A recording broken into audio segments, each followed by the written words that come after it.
I love how that thing tells me I'm alive. It's perfect.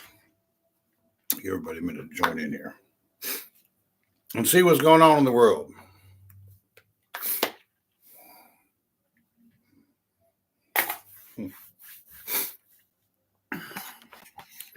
So tonight I'm going to talk about the power of I. Isn't that amazing? What a wonderful thing. I think it has revolutionary connotations, which is why I put it in my 9 Towers program. The opportunities that come with the concept I'm going to discuss tonight are really limitless. But it's one of those things you got to get a hold of early on, because everything else builds off of that. Now, what do I mean?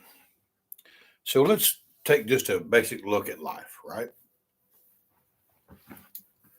And if you look at the various mythologies,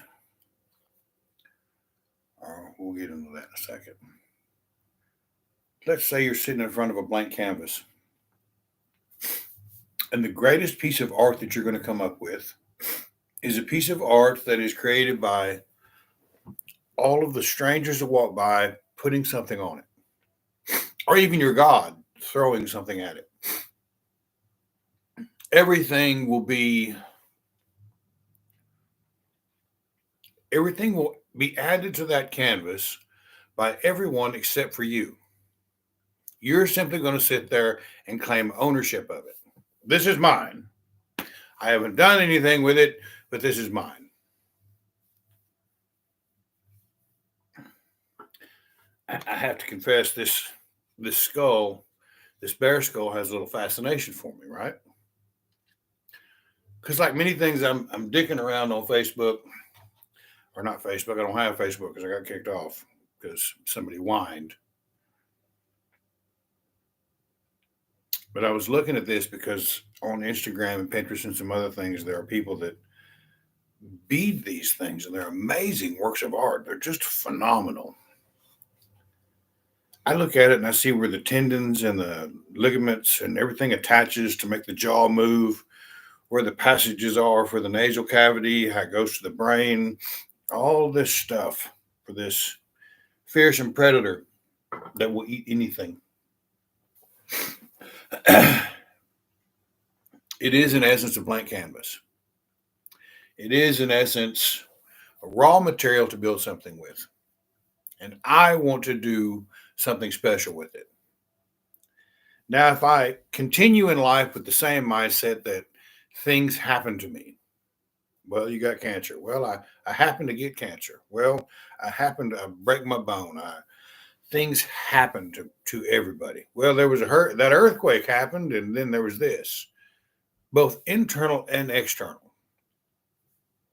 Everything happens to us. And that's what I mean when I talk about the artist sitting in front of the canvas. The artist sitting in front of the blank canvas, the great big masterpiece that he's going to create with his life, and his entire thought process is, as with many people, is that the beauty of what this canvas becomes will be determined by what everyone puts on it as they walk by, as they happen to contribute to the effort of my work of art I call my life. Does that seem like a legitimate way to go? And then, of course, you've got to deal with the monotheistic traditions of Abrahamic faith, and that will be a nice canvas. It'll be all easy and smooth. And if bad things happen, it's because he willed them to happen to you.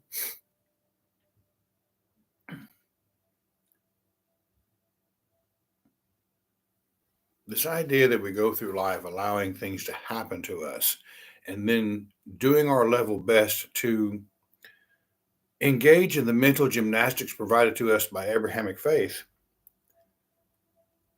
may not necessarily be the best path for us to engage in things, right?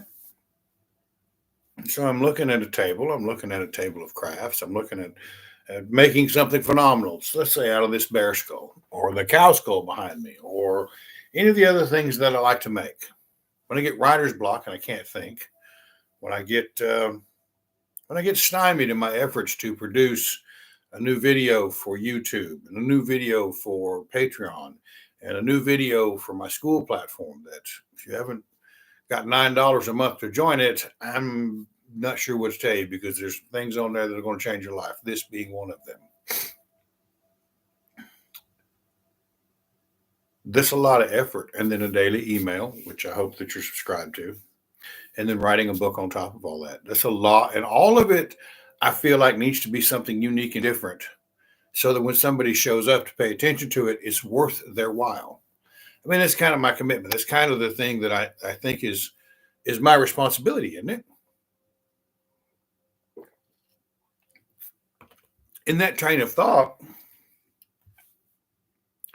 should I wait for someone to happen by and give me some kind of idea? Or should I actively pursue learning and paying attention to the world around me? Should I not actively take a look at what's going on and see the things that various people are dealing with, in efforts that maybe there might be some bit of wisdom in the things that I know to help them make the first brushstroke on their canvas? Me helping someone is not me replacing their effort with my own.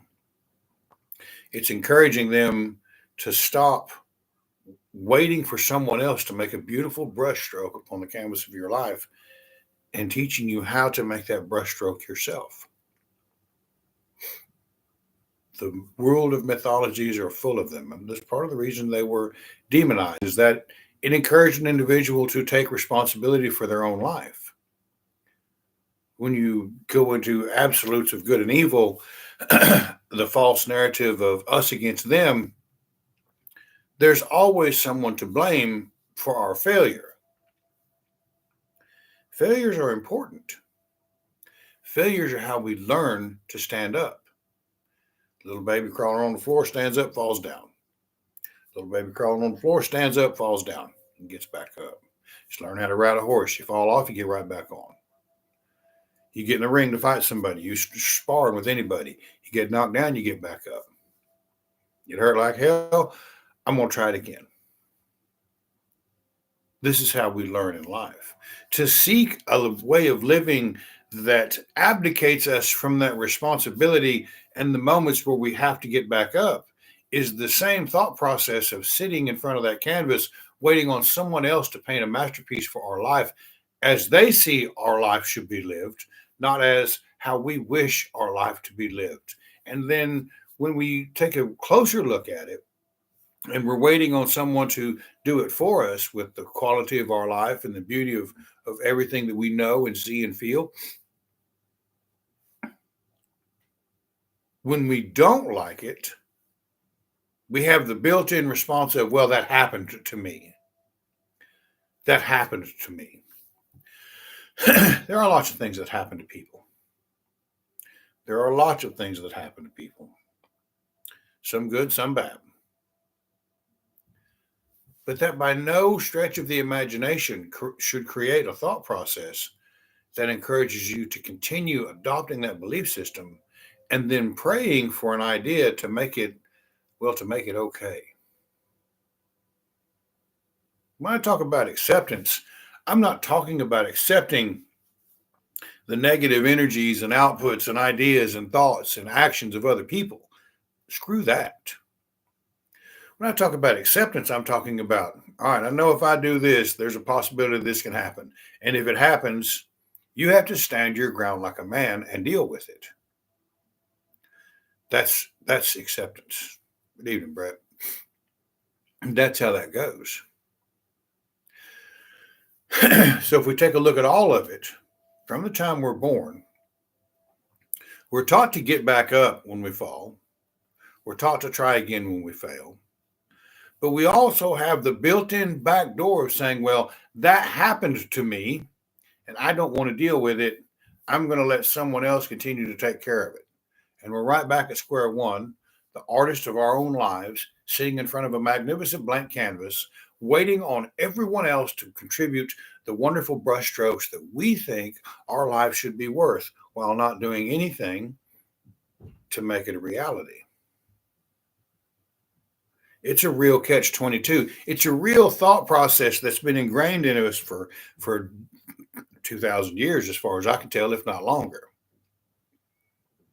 See, that's the real threat of old mythologies against modern Christianity, is that they allow somebody to take responsibility for their actions and paint their own canvas.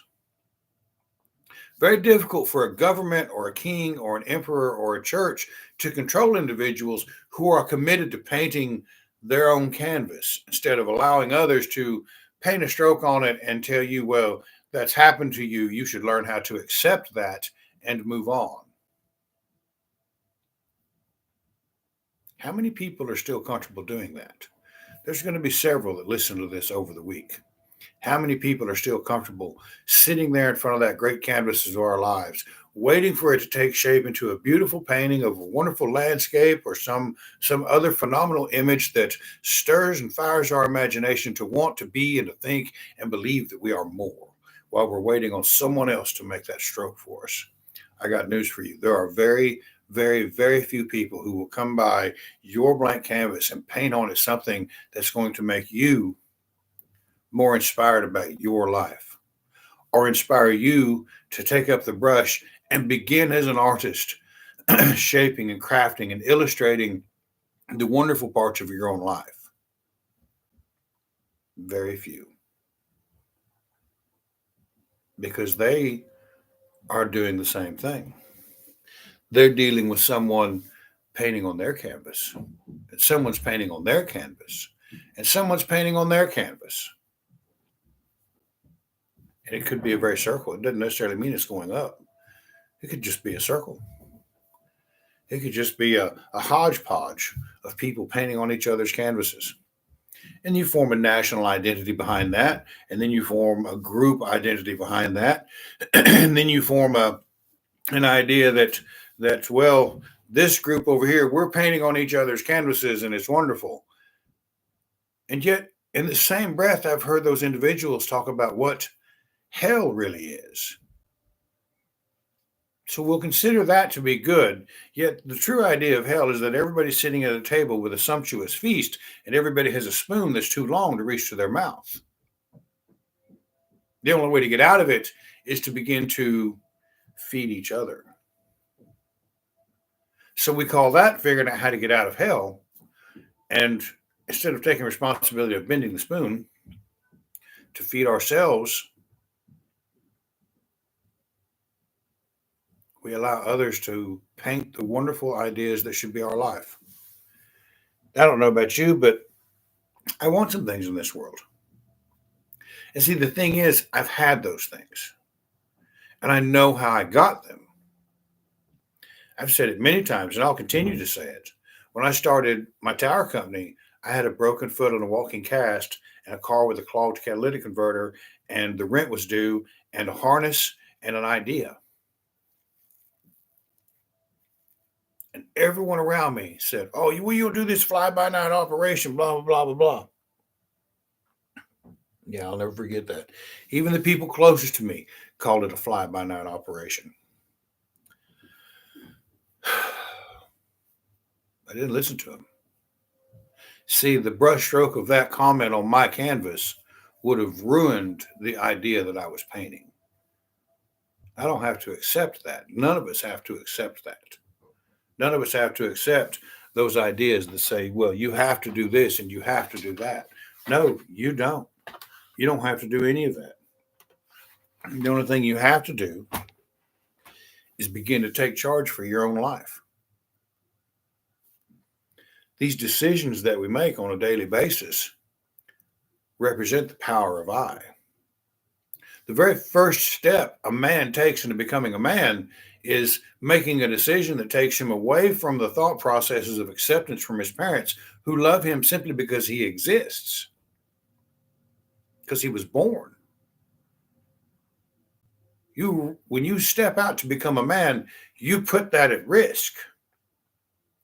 And you take the first daring brushstroke on your canvas, and it may simply be a whitewashing of everything that's been painted on there before by everyone that loves you, because their image of life may not reflect your image of life. Yeah, it's exactly right. Too many people kill their own dreams of life.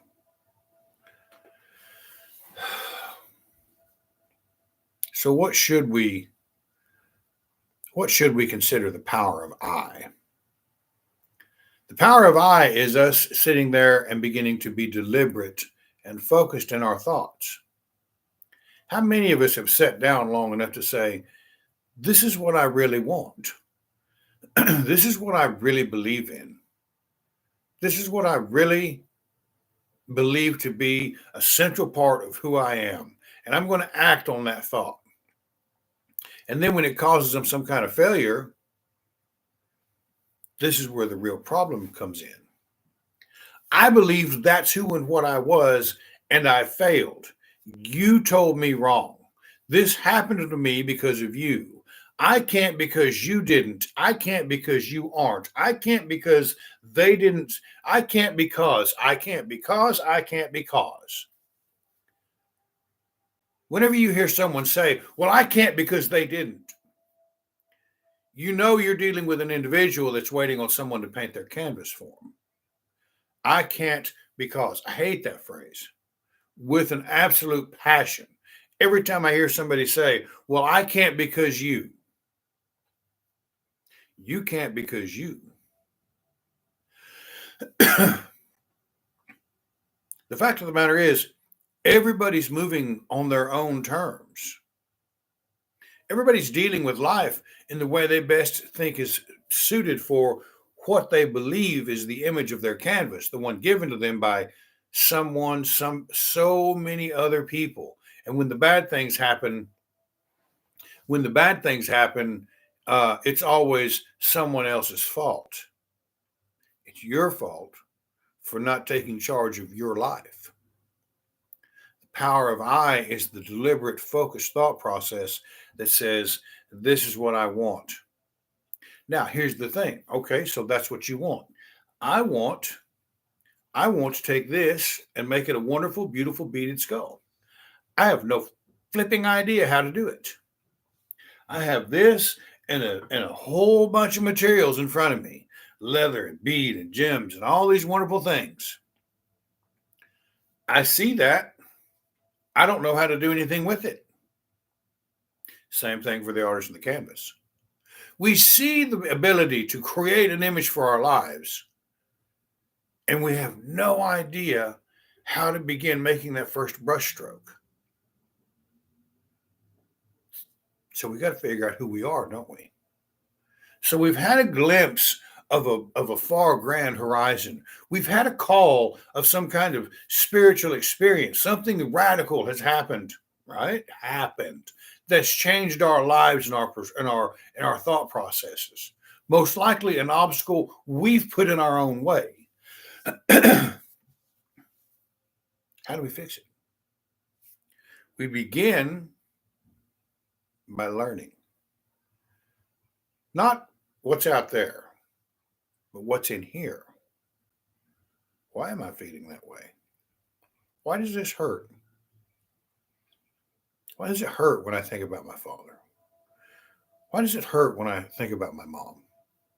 Most of the time, those old wounds are so calloused, we don't recognize the continuous gangrenous fluid that seeps into our thought processes because of that old poison and things that's happened to us. Things happen all the time.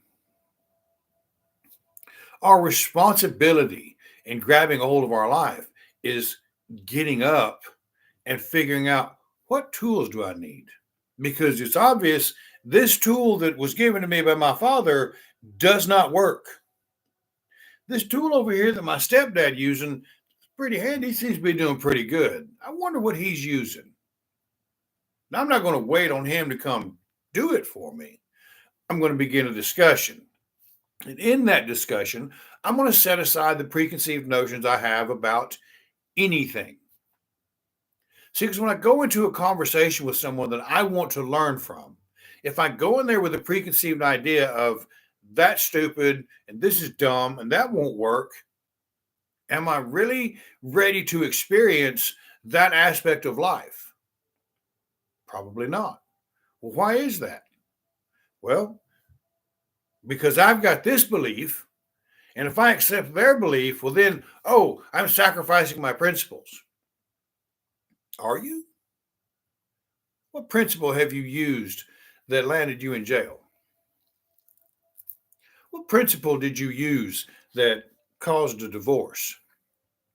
What principle did we use that led us to a crossroads so profound we decided to seek a different path of spirituality? What principle is that?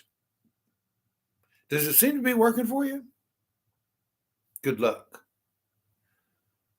This principle that vacillates between being the victim and being so powerful because we can think above the rest on our brain power alone. Oh, well, my goodness, I don't want to give up that because then I won't be nearly as important as I believe myself to be. Every day we hear it. Every day we hear about how other people are so stupid. Typically, people you work with, they just don't know what they're doing and they don't understand this and they don't get that, blah, blah, blah, blah, blah. And this is unsafe.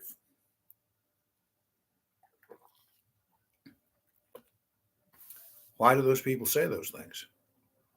Are they right?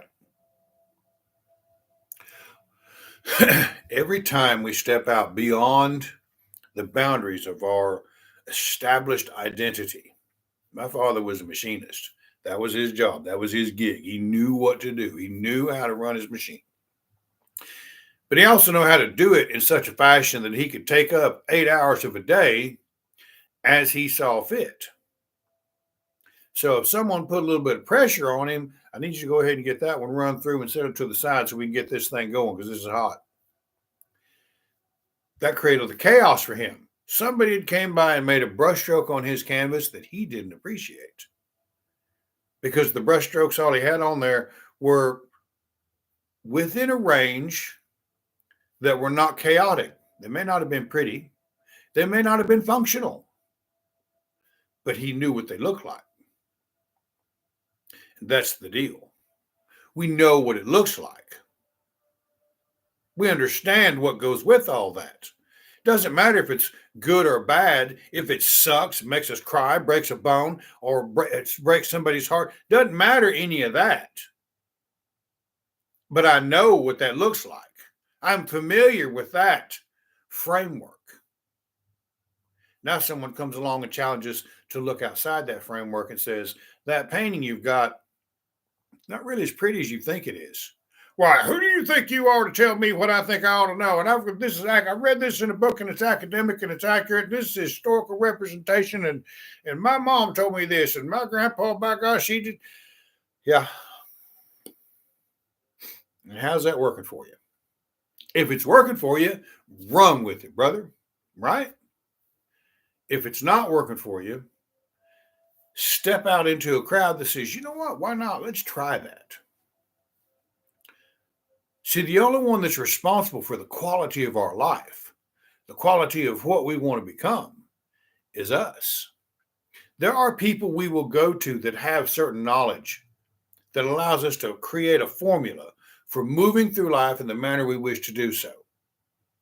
And we call it success. The rote memorization of ideas that repeatedly produce results in an established pattern. It's all set out for you. There's no need to reinvent the wheel, is there?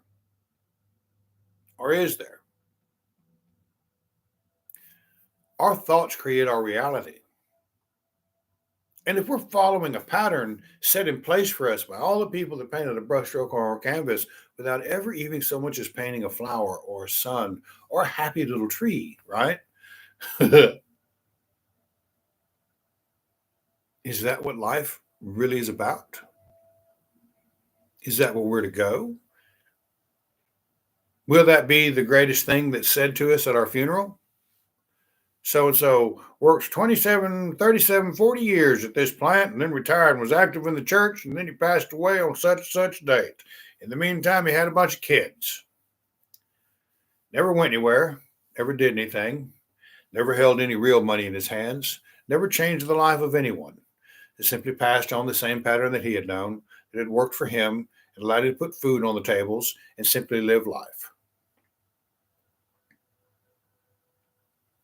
When you look at it that way, it takes the wonderful idea of this spiritual energy in a mortal form traveling the surface of this world and reduces it to not much better than the great herds of wildebeest that we see wandering across the African plain.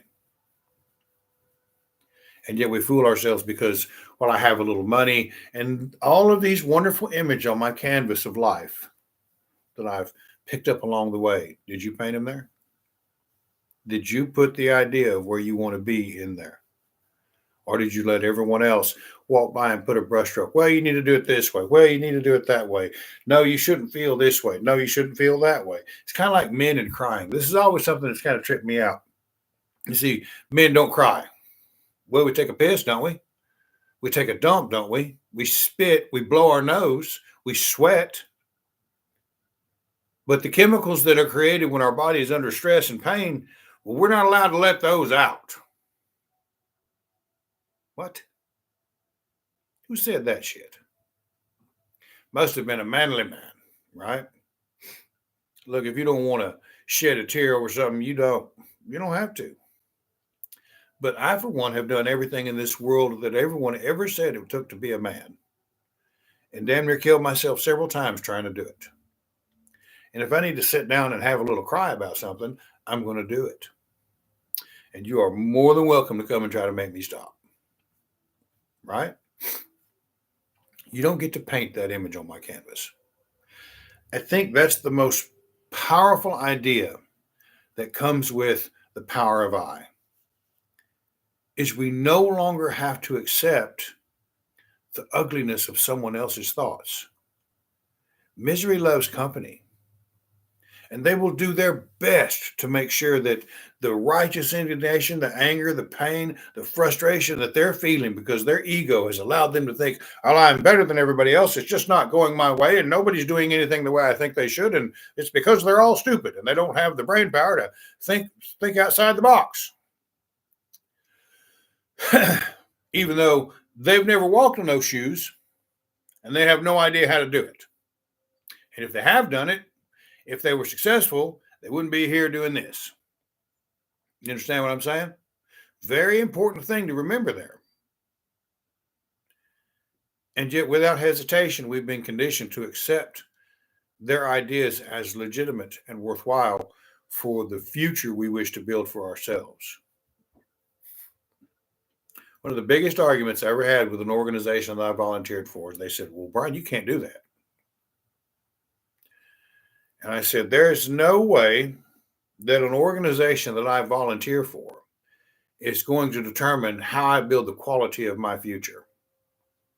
And I think that should be an adamant thought process for everyone who wants to build their own future.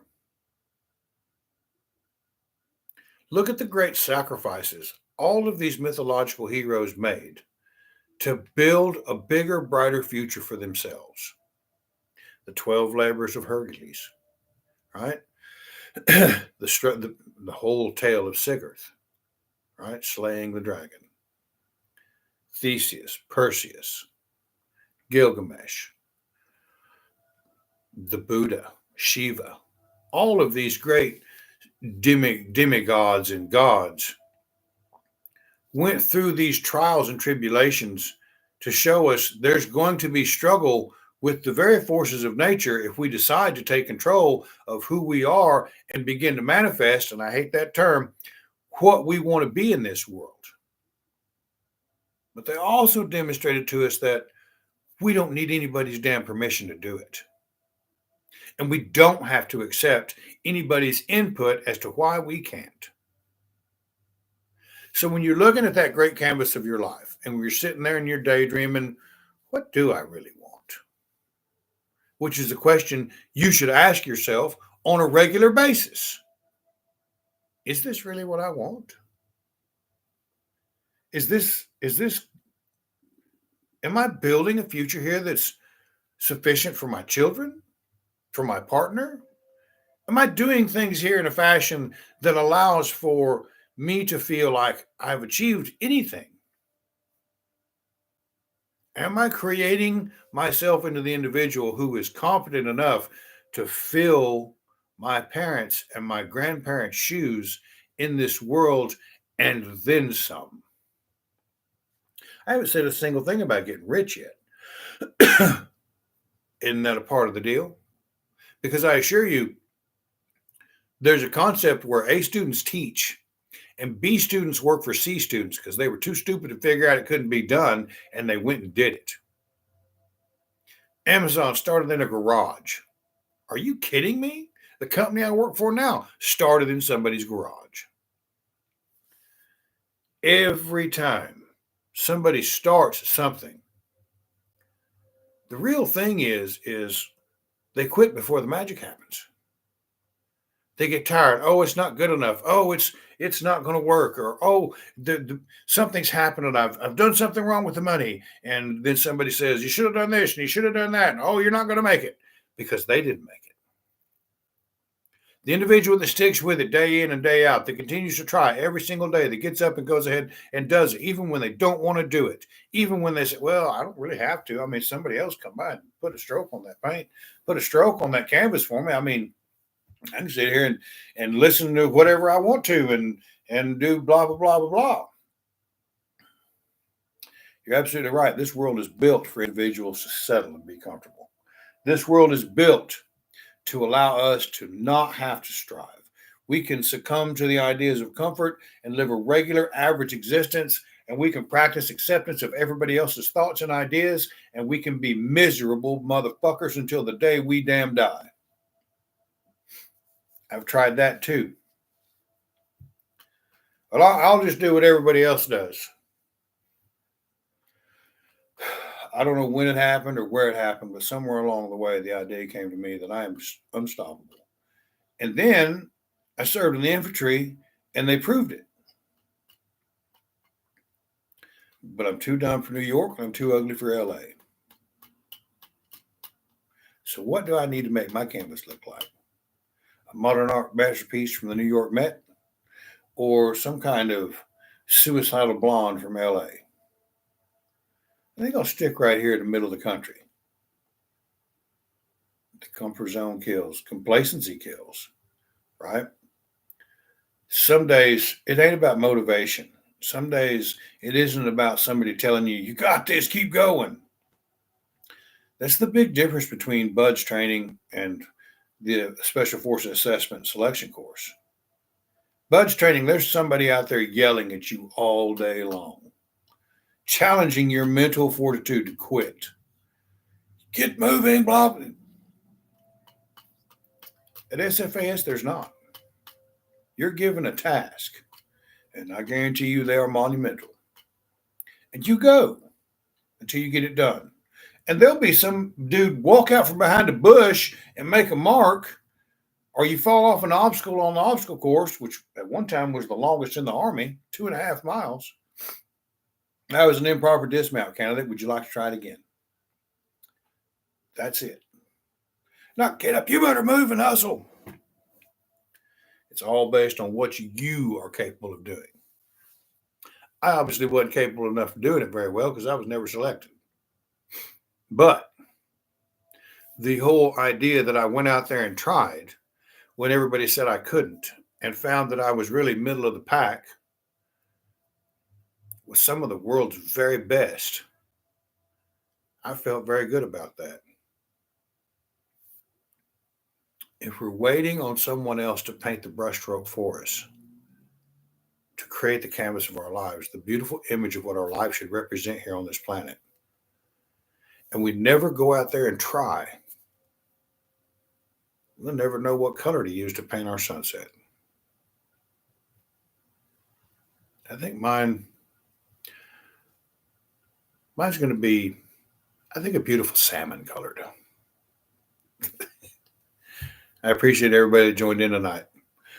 This video will be on the school platform for the Power of I, and there's going to be a couple more that go with it to begin that second stage of the 9 Towers Commonwealth. If you got $9, Jump on in there, join in, check it out. I mean, you pay to eat, don't you? You pay where you sleep, you pay what you drink, you pay to drive your car, pay to build your life. It ain't a big thing, but it'll have life changing. It will have life changing answers for you. How much I can assure. Join me on the journey of creating it. Let's see if we can do something wonderful together. Oh yeah, tomorrow's Monday. Grab it by the nose and whip its ass. Yes. Thank you.